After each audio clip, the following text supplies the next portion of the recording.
নমস্কার বন্ধুরা, আমি দেবাশিস আর আপনারা দেখছেন সোনালী গার্ডেনিং। আজকে আমি একটা আমার রেড কালারের আপেল রেড নয়, অনলি আমাদের কমন যে রেডটা পাওয়া যায় লোকাল বাজারে, সেই একটা রেড বোগনভেলিয়া গাছ। সেই বোগনভেলিয়া গাছের পরিচর্যা, তাকে কীভাবে তৈরি করতে হবে, কীভাবে কাটিং করতে হবে, কীভাবে পিঞ্চিং করতে হবে, কী খাবার দিতে হবে, তো এই নিয়ে বলবো। তো আপনারা ভিডিওটা দেখতে থাকুন। আশা করি আপনাদের এই ভিডিওটা অনেক কাজে দেবে। একটু স্কিপ না করে ভিডিওটা দেখুন এবং বোগনভেলিয়ার সঠিক পরিচর্যা জেনে নিন। তো বর্ষার শুরুতেই আমি দিন 20-22 দিন আগে এতে খাবার দিয়ে দিয়েছিলাম। তো নতুন করে বর্ষা চলে এসছে, তার খাবার দেওয়ার কোনো প্রয়োজন নেই। আমি দিয়েছিলাম মিক্স খাবারের সঙ্গে দিয়েছিলাম কম্পোস্ট সার।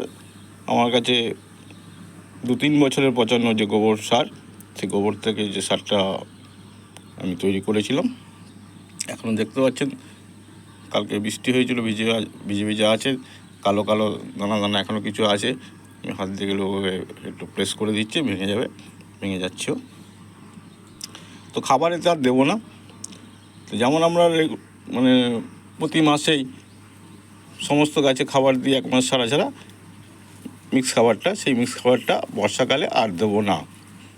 কোনো খাবার দেওয়ার দরকার নেই, কারণ নাইট্রোজেনযুক্ত জল, বৃষ্টির জলে নাইট্রোজেন থাকে, নাইট্রোজেনযুক্ত জল পেয়ে যাচ্ছে। তো এনপিকে নাইট্রোজেন পাওয়া মানে এদের বৃদ্ধি এবং গ্রোথ খুব ভালোই হবে। তো এটা আমার কাছে 2 বছরের গাছ। প্রথম 4 ইঞ্চি 5 ইঞ্চি টবে নিয়ে এসেছিলাম, নিয়ে আসার পর 8 ইঞ্চি টবে দিয়েছিলাম, 8 থেকে এখন ওই 12 ইঞ্চি টবে আছে। তো 12 ইঞ্চি টবে সঠিক পরিচর্যার জন্য গাছের গ্রোথ দেখুন, এবং গাছ পুরো বুশি হয়ে গেছে, এবং টপ থেকে এ গাছ অনেকটাই বেরিয়ে এসছে। তো বর্ষাকালে জল 2-4 বার পেয়েছে, সেই 2-4 বার জলই নতুন সমস্ত ফ্যাক এসছে, দেখতে পাচ্ছেন। এর কিছু ডাল এদিক ওদিক বেরিয়ে গেছে, এই ডালটা, যেমন এই ডালটা, তো এই যে গাছ থেকে অনেকটা দূরে চলে এসেছে।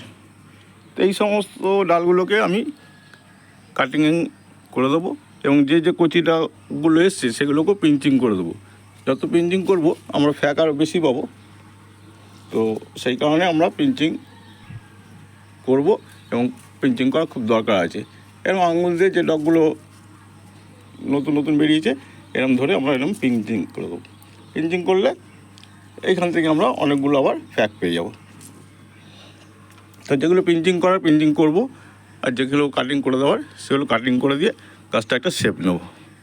তো এই যে এই ডগটা অনেক ওপর দিয়ে উঠে যাচ্ছে, আমরা 2 ইঞ্চির মতো আমরা পিঞ্চিং করে দিলাম। এখানে ওই ডগটা অনেক ওপরে উঠে আছে, তো গাছের শেপটা নেওয়ার জন্য আমি এই 2 ইঞ্চি করে দেবো। এটা আরও বেশি উঠে আছে, এটাকে আমি 3 ইঞ্চি মতো নিয়ে নেব। তো এইভাবে 2 ইঞ্চি 3 ইঞ্চি যেদিক থেকে গাছটা বেরোবে, শো হবে, নতুন ব্রাঞ্চ বেরোলে সেই দিক থেকেই আমরা পেন্টিংটা শুরু করে দিচ্ছি, বা সেইভাবে করা উচিত। এটা দেখে নিজের গাছে কীভাবে শেপ দেবেন সেইভাবে করা উচিত। দেখুন এখানে নিচ থেকেই অনেক ফ্যাক আছে, এখান থেকে আমরা যাতে আরও নতুন ফ্যাক বেরিয়ে গাছটা নিচ থেকে বুশি হয়, তার জন্য কিছু কাটিংও করব। তো পিঞ্চিংটা দেখালাম, তো এইভাবে আপনারা পিঞ্চিং করবেন। পিঞ্চিং করলে গাছ আরও বুশি হবে।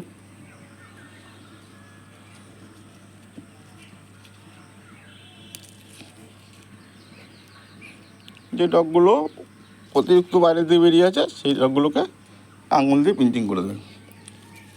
আঙুল দিয়ে পারেন, বা নতুন ব্লেড, বা যদি কোনো আপনার কাছে কাটার থাকে সেই কাটার দিয়ে পিঞ্চিং করে দেবেন।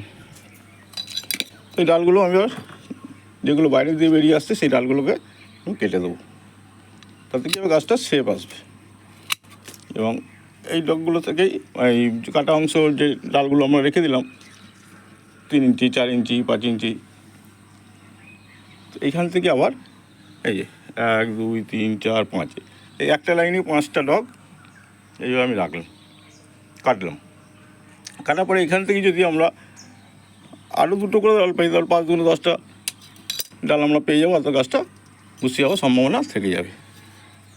এই ডালটা বাইরে দিয়ে বেরিয়ে যাচ্ছে, তাই এটা এখান থেকে কেটে দেবো। দেখুন কতটা বাইরে বেরিয়েছে, তাই ডালটা কেটে দিলাম। এখানে এই ডালটা দেখুন অনেকটা বাইরে বেরিয়ে আছে, তাই এটাকে আমরা কেটে দেবো। এই ডালটা 3টে ফ্যাক সহ অনেকটাই বাইরে বেরিয়ে আছে, তো একটা ফ্যাককে রেখে দিয়ে এটা বাইরের দিকে অনেকটা বেরিয়ে আছে, এই ফ্যাকটাকে ওপরের দিকেরটা রেখে দেবো এবং সাইডেরটা কেটে দেবো।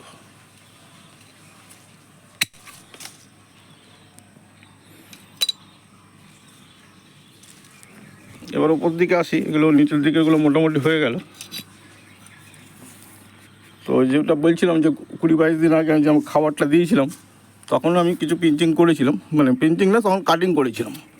তো কাটিং করার পরেই ফ্যাকগুলো এতটা এসছে। কাটিং করার পরে সবসময় আপনারা খাবার দিয়ে দেবেন গাছে, যাতে গাছ তার নিজস্ব পুষ্টি পেয়ে নিজের ফ্যাক তৈরি করতে পারে, নতুন ডালপালা নিয়ে আবার যাতে উঠতে পারে। এগুলো উপর দিকের